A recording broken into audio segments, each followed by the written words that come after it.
Today on The Daily Charge, we're all about VR, using it to practice firing people, the last Oculus co-founder jumped ship from Facebook, and a special first look at Star Wars: Secrets of the Empire.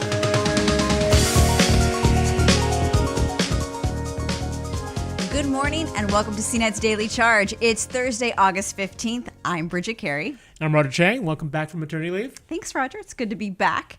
And let's dive in with a look at today's headlines. When you think of VR headsets, now one of the biggest players is Oculus, which Facebook acquired back in 2015. But as of yesterday, every founding member of the Oculus team has left the company. Nate Mitchell was the last co-founder, hanging on before announcing his departure in a post on Facebook and Reddit. He was serving as head of VR product at Facebook. Now, this comes right before the Oculus Developer Conference, which is taking place in San Jose, California next month. Roger, what's your take on how important this is that the last founder member of Oculus is gone, or is it more about how Zuckerberg just can't hold on to anyone who is from a founding company that he acquires? Yeah, like Kevin Systrom, the CEO of Instagram's left. Obviously, Paul Malucki, the other founder, he's gone too. I got the sense that Facebook had sort of taken the driver's seat, and Zuckerberg in particular has taken the driver's seat with the VR experience. So I don't know if his departure is that significant.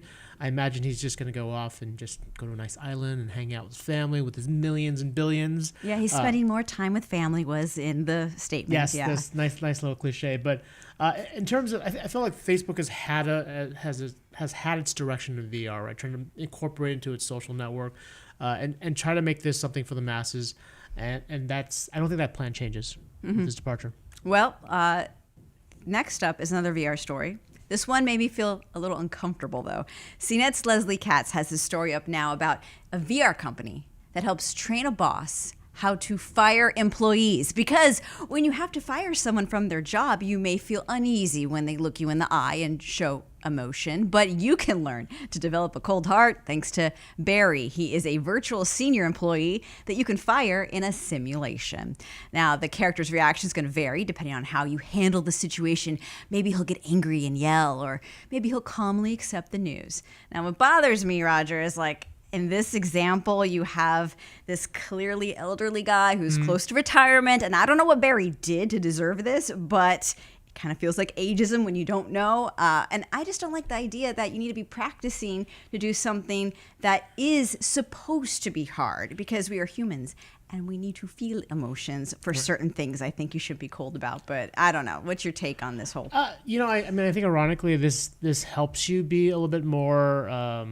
theoretically, it's supposed to make you more sympathetic, more, I guess, comforting in the situation. Because not that I've ever had to fire someone, but I think it is maybe something you should practice so you don't come off sounding cold and detached when you're doing it. Because people react in different ways.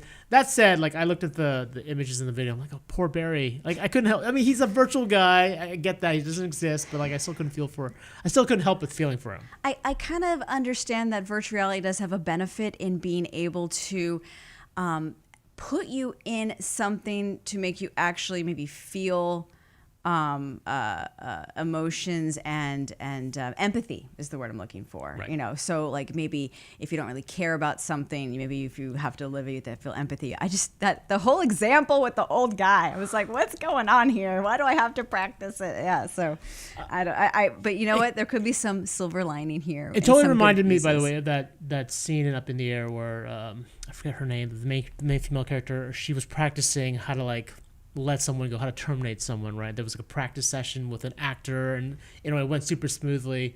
But this is like the next VR version of that, and it's practice with a person. Go home and find a friend or family member or something. I don't know. I feel like that's not going to work because that person isn't going to be trained to or know how to react, right? Like maybe they'll react the way they probably would, but that doesn't necessarily they won't really make you feel uncomfortable if they're your friend. Exactly. They're not going to push those buttons. All right. Well, lastly, we're going to try something different today. So Roger and I had our own realistic VR experience we wanted to share. Now, not everyone may be clamoring to buy their own VR headset at home to play a game or, pretend to fire people, but there is a unique type of experience called The Void that could soon be coming to a mall near you. Check it out. The Void is a unique type of entertainment destination for virtual reality. Inside these walls, visitors are transported into fantasy worlds that incorporate your senses to make the virtual feel real. The company is expanding and opening up dozens of new locations across the US and Europe. So, Roger and I got to check out the new space opening up in New York City this week with a mission around Star Wars called Secrets of the Empire. Welcome to the Void. I'm Joe. I'll be your guide today. If I could just have you guys stand up against this wall here for me, and I'll get your first names. When it's your time to embark on the mission, a guide's going to get you set up and answer any questions you have. And every experience has an introduction video to set the tone of what you're about to encounter. Alrighty guys, so we're about to get a briefing by the commander. If you go ahead and follow me. We get lightsabers? I want a lightsaber. I have a bad feeling about this. Are you there? Are you receiving my transmission? This is Captain Cassian Andor. Oh, hey, I know that guy. Rebellions are built on hope. And we all hope you succeed.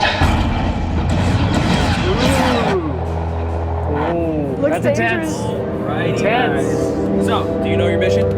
Yeah. Yes. What's the mission? Got to get The thing. box. The secret And thing. our valuable. stormtroopers. Get the crate, stay alive. When it's time to suit up, you strap into a backpack computer system with a helmet, visor, and headphones. Roger and I could hear each other inside our headsets, but we're not tethered to anything. It's all wireless as we are taken into a gray room to begin.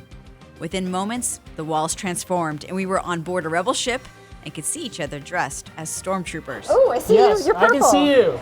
Alrighty. Hey, you're purple. Awesome. The Void has these little tricks to help you begin the process of trusting your legs and body in the virtual world.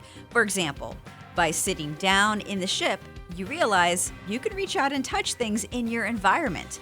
Everything you see, the walls, the door frames, the railings, is going to match what is actually around you in the space. If you see a lever, pull it. If there's a gun, go on and grab it. Buttons and control panels, they're also part of the game. Ow, ow, ow, ow, ow, ow, ow. What's really cool is that you can feel the wind rushing by you when you're outside. And because we're on a lava planet, you're gonna feel plenty of heat around you. Oh, we're going good. Wow, This is it's the getting fire. way hotter. It even smelled like another planet. If you get shot by a stormtrooper, Whoa! Whoa, whoa, whoa, whoa. well, you're gonna feel that too because these stormtroopers don't miss.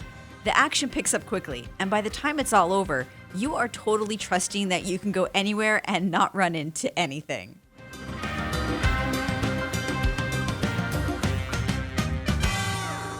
All right, I guess mission accomplished. We're heading home. Alrighty, welcome back, Rebels. If you guys could go ahead and lift up your visors for me.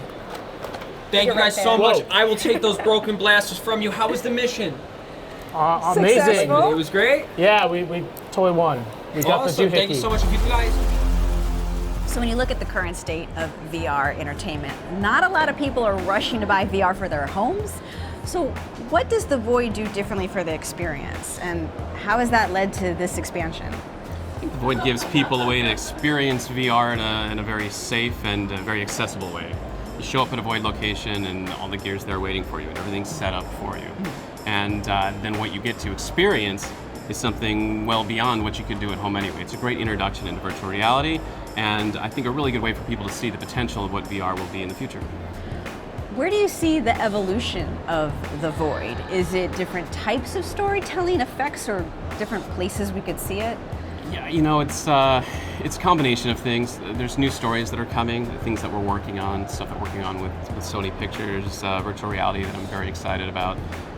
There's new technologies where we're doing more with interactions in the experience, more with you having even more agency inside of the experience so that the story changes based on decisions that you make and even things you might say. Like a choose your own adventure? Yeah, to an extent, yeah. So that these things become more your story that you get to tell as opposed to one that we're just telling to you. Well, special shout out to Sally and Rich for producing this segment. And we should say there's more than Star Wars. When you go, you can kind of choose in some locations different story options. There's one based on Ralph Breaks the Internet called Ralph Breaks VR. There's a scary circus mystery haunted thing called Nicodemus. There's also coming soon, they said something with Marvel, although they won't say when and what exactly. But Roger, this was your time your first time doing anything with the Void. So Yes. what were your reactions? I was blown away. I've done a number of these VR installations. There was one at the MGM Grand in Vegas that I tried that was really just an empty room, and we were shooting zombies. And then I've done Oculus and HTC Vive.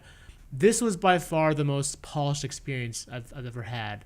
With the idea that you had physical props that you could interact with, just took it to a whole nother level. It was matched so well. There was this part where there was a railing in front of you where, you see your hand, you can touch the railing. But if I use my blaster to shoot the railing, like the railing had like damage. Yes. I was like, everything in here is mapped and it knows what's happening. This is crazy. I was just super excited when I saw it. When we came in the room with the guns. I'm like, oh, we finally get our blasters. And like I reached out and grabbed it, and I could actually grab the blaster. And then I accidentally fired it and set off the alarm. But you know, it was funny. I was talking to our colleague Mark, who did this on his own in Vegas, and he's like, "Nothing was stopping you from grabbing 2 blasters." And I'm going, and he was like doing double when he was going into it. did he? So he did it with 2 guns? He did the Ralph experience. It's like technically he said that would work too. There's a lot of things in here that I want to jump in again and try. And they said that there are some Easter eggs, but it's about like between $30 and $40 a pop. Yeah, it is pretty pricey. Although one of the questions I had before I tried it was like, how replayable are these things? And now that I've gone through it, actually, it's pretty replayable. Like there are whole parts I'm pretty sure I didn't even get to experience because you had to look all around, and I was so focused on our mission that really I got one sliver of the experience. The Void. Okay, so they have Star Wars out already. It's in 16 locations. A lot of them are big tourist places, like at Disney World or Vegas. They had it at the Venetian in Vegas.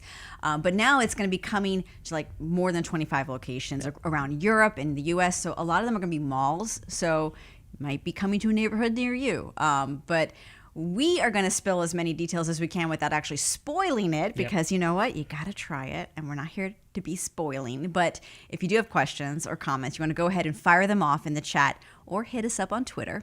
BVG, is there anyone asking a question now, or are they curious about anything? Actually, believe it or not, a lot of people really want to talk about Barry and this whole VR HR training thing, but we'll get back to that since we're still on the topic of the Star Wars Void VR. It's funny you brought up Disneyland. CKT was asking, do you think this is going to be how Disneyland or Disney World expand on their current theme park presentations? Okay, so where it is, I'm going to be clarified because I'm a nerd about Disney and I know about this. So the Void worked with Disney, to do this, but it's not inside the theme park proper. It's at their shopping center, like called Disney Springs in Orlando. So it's just kind of like you don't need a park ticket to check it out. But what about the one in Anaheim? I think it's also just outside, so it's not like part of Disneyland. Gotcha. That said, the thing about going to a theme park is being able to experience something that's not just like in a screen and a helmet. Yeah. So they can make that magic happen on a ride in a different way, and they're going to deliver that to you not in like VR where you're strapped to a computer system. Right. So I know with Galaxy's Edge, the whole new Star Wars Batuu land that they have, you're having these rides that are a mix of special effects and screens, but they're not putting glasses on you. So that's the magic that a theme park can give you without having necessarily glasses. And making you have a mix of maybe actors, screens, props, animatronics, but and they have the luxury of space. They have the luxury of the fact that you've bought into this whole theme park thing. Like it's with these VR experiences, they're handy because you can kind of put them in fairly compact spaces or relatively compact spaces, right? But it is also the Disneyfication almost of what VR should be like. Like this is what VR. This is the potential of VR. What we experienced, being able to take your friends, go somewhere, and start to be almost fooled and believe the experience, because the whole thing is, all right, if they make you sit down in the very beginning, you start to believe the space, you smell things, you feel the wind, you feel the heat of being on that lava planet. So that's the kind of magic we want to see in other VR experiences. Maybe not if I'm not going to a Disney ride though to be like, oh, I got a VR headset on, Right. Ready for some more questions? Yeah. Imagine Sagi wants to know if this is really just more than kind of beefed up laser tag. Yeah, I'd say so. I mean, well, for one, laser tag is more player versus player. This is sort of the idea is that we're kind of working as a team, and it's less of a game. Like you talked to Curtis, who kind of said he didn't want this to be about points or anything. Yeah, He there really were no wanted this to be an points. experience. There was Yeah. no like you won or something, but it was more like a story that you are living. When Yeah. I got to try Ralph Breaks VR, that was a lot of fun, and it kind of messes with your mind for a while. You want to get into it, and there is gamification of the like you have to work as a team with your friend, Right. but it's not like you're a clear video game winner or loser. Although I will say I would have liked to have like gotten a score at the end just to see if I did better than you, if I killed more stormtroopers. But that's You probably did. That said, I did understand his point about like if we stripped away any of the kind of the gaming elements of it and really just made it about the experience, you do kind of focus in on like living in the Star Wars universe as opposed to like I need to kill more stormtroopers because I need to rack my points up. I would have died. I think I got shot. I was getting I got shot buzzed plenty of so many times, too. times. And for anyone watching, like it feels like you're getting shocked, but it's not. It's a vibration, but it's not painful. But it's not painful, Yeah. but it's like surprising. So Yeah. when I'm going because it is kind of like giving you like a little vibration in different parts of your vest depending on where you got hit. And I love the little touches, like you said, the Easter eggs. Like every time a stormtrooper would fall off the railing, they get the scream, the classic scream would go. I didn't even catch that because Oh I'm so yeah! into Whenever I fired like a headshot and the stormtrooper like fell off, you could hear the scream as he goes down, and it's kind of awesome. anything. Sure, let's keep digging. What would we say is the current use case for VR? This is coming from Yan. He thinks it's probably just equivalent with gaming right now, but do we see any other potential uses? I know we've seen it utilized in like the training and surgery, but where else do we see it kind of popping up on the horizon? That's right. There was an article about how like you can be trained to be surgeon practice with VR. So I think that's probably the most practical one. Like you could train to be like auto mechanic. You can work in a virtual Mustang underneath a virtual Mustang. A lot of the applications I think for AR and VR are very similar in that respect. But I think the training is definitely a good one. I mean, they've tried like entertainment like movies in VR in the early days, and I just felt like that's really still tricky to do. I'm not into straining my eyes for a movie. I would say that this experience we did, as someone who easily gets nauseated, like I did not feel an ounce of nausea because I'm walking in the space. I am moving with it. The graphics were very good, and it makes me want to do this more than play a game in VR. Yeah, like sitting at home. I've done the game things, and the length of this experience, it was about 15 minutes long. I thought it was actually kind of perfect because it left me wanting more. I've done some that have lasted half an hour, and towards that latter part, especially if you're like shooting things or whatever, you start to get kind of tight. Your eyes start to fatigue, and it gets kind of overwhelming. Like you're not sure you want to do that again. That's more of like a one-off. Whereas this experience, like I kind of want to do it again. Like I want to try this one. I want to try the other ones. It's like a moment to live the movies, right? Like it is basically a really expensive movie ticket that only lasts about 15 minutes. Speaking of other things that you can use VR for, I did speak to a professor a while back about how they were exploring having more empathy for things with VR. Now, obviously, that kind of ties into the whole like learning how to fire someone without hurting their feelings. Right. Barry aside, but what if there were news events that you could actually connect with more? And getting people to care about a situation more, that maybe they need your help because you feel like you're there through different capabilities of just playing with your senses. I know that being in the void now makes me really think about the effects that it can have when you start to forget that it's just a video. You know it's a video. You got the thing on your head. Right. But there are still a couple of things that are being done to help you, I guess, kind of start to know that I'm interacting in this moment.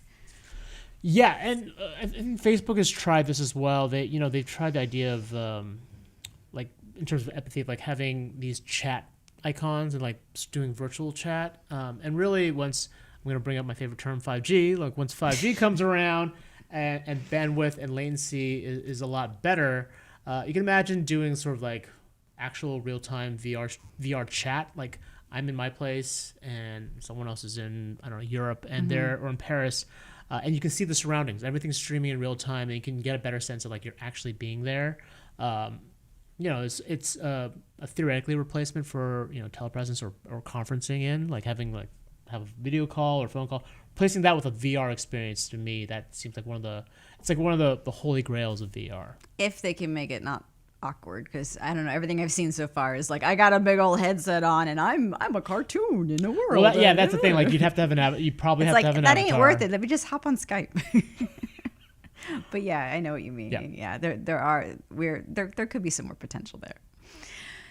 What else you got for us, BBG? Let's talk a little bit about the wish list. We talk about where we logistically think they could go. Now everyone's chiming off of where they want to see it go. CKT says AR would be ideal for Halloween haunted mazes. That's an amazing idea. I'd sign me up for that in a heartbeat. Ryan says, I'm just waiting until there's a real-life Star Trek holodeck.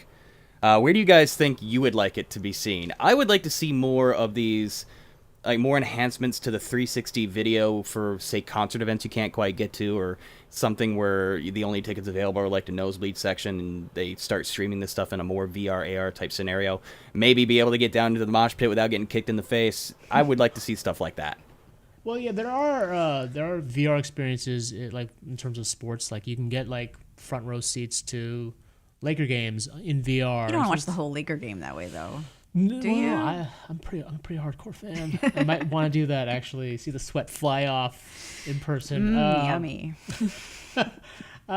Yeah, it's in terms of wish list, though. I mean, definitely the resolution of the video's got to get better. I think it's like I thought the Void one was great. It was probably the most polished one I've seen, but obviously it could be the higher resolution of the video, the better the experience, the more realistic it all is. There's a bit of latency issues. Like there's still kind of a minor lag time on things. I noticed when I was pushing the physical buttons, there's like a split-second lag between when you hit the button when it lights up, when it registers, and with 5G, with other technology, that gets slimmed down really quickly, and it becomes, once it's like truly one-to-one, then your brain is completely full. Because even throughout the experience, as immersive as it was, that little bit of a lag was just enough to kind of break the illusion a bit, and so that'd be nice. When we were talking to Curtis, who was one of the co-founders of The Void, I was really curious to hear the potential things that could be down the line with almost like I mentioned choose your own adventure, but really like having something so I guess more in depth where it depends, like maybe an action I took could change the storyline. Yes. Yeah. Like now you're getting into like you could have different endings or it just seemed very, very interesting, and we're only in the beginning of this as entertainment. Right. Totally. Yeah. The idea of the branching storyline, that definitely answers the replayability, right? Like knowing that I can go back in with 4 or 5 different endings in play. That would be huge. But of course, the more complicated you make it, you need tech to kind of keep up with that. Absolutely. Other wishlist items include being immersed into the television show you are watching, or this one's smart. Yan says VR lectures and tutorials so you never miss another class. That's actually pretty solid there. I could see that possibly becoming a thing. More and more teachers are teaching classes online with downloadable lectures. Taking it one step further and being able to deal with your classmates' BO right there in VR. Great, cool. Let's do it. I don't know if anyone's read Ready Player One, but there was one example there that I thought was great. Was the idea that you were like the main character of a movie and you had to act out the role, like in terms of lines, almost like a karaoke style, where like there are lines you'd have to read and everyone would interact with you and you're in the movie. Oh, that's pretty cool. And like the more accurate you are, like the higher score you achieve, and you keep going. And like if you screw it up, it like stops and pushes you back a scene. But that would be a cool experience. Yeah, I like that. That would be a fun idea. I would totally do Mac and Me. I'm not the only one who's seen that. Okay, good to know. I've seen that too. I would not choose that as my first VR experience, but sure. I didn't say it was my proudest I moment. Your dancing at McDonald's skills, if you're going to be the little, Mac in the bear outfit. Listen, I didn't say it was my proudest moment, but yeah, I can quote more of that movie than I'm comfortable to admit, and I still own it on VHS. All right, let's talk a little bit about this VR for HR and poor old Barry. Timothy Dew, I'm just going to list off some great comments that have come through. VR can't measure heart. Firing someone only counts on what is at the bottom line. Brian M. says, if you feel so conflicted about firing someone, maybe your justifications need work first. I don't think VR is going to help that. Exactly. And then Ayaz is in here trolling the chat, and I think Jones floating around in there too somewhere. Ayaz says, wait a sec, the VR guy is going to spend more time in actual reality? I think that's actually in reference to Oculus, Nate, I believe is what they were saying. Yeah. Yep. Ayaz also goes on to say, Barry's actions vary. Barry is an embezzler, so I guess that makes sense why he's getting fired in the first place. Commander Trium says Barry's just plain senile. He can't get along with his colleagues anymore. We've seen that a few times. I think both sides need practicing. This is the best comment out of all of them from Imagine Sagi. I think both sides need practicing. The employer doing the firing and the employees getting fired. Wouldn't that be great if you got hired at a new I don't know how you job? could practice getting fired. But if the job was like, we're going to go, because they have these like HR training modules for here and like everywhere. What if one of them was like, how to be fired? This is the appropriate response when you're fired. Here's a list. Here's the Table checklist. up. Yeah, that's right. There's your chair. You can throw it over there. Yeah, that's A little tip if you ever are going in for a meeting you don't want to cry in, bring a glass of water because it's harder to cry in front of your boss if you have to drink water. Is that true? It's true. I have an HR friend who, when they're going to fire someone, they give them a glass of water. Oh my gosh. That's it. I was defending it earlier, just the idea that like this gives folks an ability to kind of work on their empathy skills. But that said, I still think this is all kind of nightmare fuel. Mm-hmm. Like this is kind of out of some sort of weird dystopian sci-fi tech world. We shouldn't be desensitized to all awkward things by practicing them over and over again, but yet it's good in some cases. Yeah, like I feel a little awkward. I mean, here's a good example. I mean, don't you want police and other authorities maybe practice awkward situations so they know how to de-escalate them? Handling conflict but situations. maybe that could be done in person. You know, you don't need a VR computer to tell you that. You could have a team workshop, you know. So, I don't know. Some of these things are interesting, but I'm with you. I'm feeling a little odd. All right, let's take some closing thoughts on VR before we wrap it up for the day. Speaking of VR, is there anything that competes with Oculus Quest? I'd rather not give Facebook any more money. Ooh, I mean, there's the HTC Vive, but that's a higher end system that's tethered still. And you need a lot of stuff around you. Yeah, they're still working on getting that condensed. There is another HTC headset they announced at CES, but we haven't gotten a lot of details on when it's actually going to be available. And that's theoretically going to be cordless after some time, but it's still a while. But the Oculus Quest is sort of like, it's still like the go-to portable VR system. Scott loves it. I think the go-to thing is going out and trying it. I remember not too long ago, Dave & Buster's, the family arcade place. You know, they started adding this ride that was a Jurassic World. I guess not Jurassic Park anymore. It's Jurassic World. Yeah. Where you're really in a actual like car that's moving like a simulator, but you got a headset on. It was a Vive. Yep. And you know, for a lot of families, this and the Void, this is how they're going to get their reality experience because they don't need to buy a whole headset. And generally, unless you're really hardcore about VR, being at the cutting edge, no one really needs a VR headset at this point. Like, I feel like these experiences, you're not going to get the Void or that Dave & Buster's experience at home, regardless of how high end your rig is, right? So these are experiences that are like custom tailored to like fool your mind and actually make this an immersive experience. And really think at this point it's still the best way to experience VR is through these kinds of specialized locations. Like a dip in, dip out entertainment. Yeah, like you don't have to invest like $1,200 on a system. Yeah, so. Agreed. Do we consider Google Glass and Microsoft HoloLens AR or VR or something else? And Mixed reality. Yeah, No, it is more AR. It's AR. Yeah, but do we see them possibly trudging into the VR territory at some point? Or are they going to stay exclusively in that domain? I think those are going to stay because the whole point is that it's something that just amplifies what you have in front of you, like being able to see how to fix a toilet with the instructions right embedded on the toilet or whatever it might be, you know. And keep in mind, Google has its own VR headset, like the Daydream headset. So it's a separate thing. And then Microsoft offers support for VR, but it's not the HoloLens. It's not their main thing. And for most people, AR is the more useful, practical thing for training. That's always been sort of the downside of VR, right? You've got this headset, and yes, there are tricks to kind of make you see each other in VR, but you're really cut off from the real world. And you don't want to be in long. So with something like what Microsoft's got, you just dip in and dip out anyways. Yeah. And then I'm glad you brought that up because lastly here at the 11th hour, do we think AR is going to be more widely adopted or VR? Which one's first? Absolutely, AR is Yeah. my vote. Your Yeah, vote too? 100%. Yeah, especially because of this little doohickey, with everyone, jumping in. I mean, you hate to throw out the Pokemon Go example all the time, Yeah. but it's true. It's the thing that's more accessible, having on apps, and every phone maker now is talking about all the little tricks you can do with AR. And everyone loves to send quirky things to their friends, even if they don't know it. My father-in-law was sending us an AR turtle to show my daughter, like, hey, look, you can. He sent it on WhatsApp. I'm like, what did you even get this? Wow. But even if they don't get technology, they understand now. I think like oh, look at this cool weird floating, things. floating Yes. cartoon thing, So Yep. I think that's going to be more popular, and it's the step in the door. Yeah, it doesn't require additional hardware. It doesn't require a bulky headset or a big computer, and it's overlaid on top of the real world. I think people understand that. Like that's definitely more that's more acceptable sci-fi for like a lot of folks. It's like the idea of like almost like a heads-up display over real life. Yeah.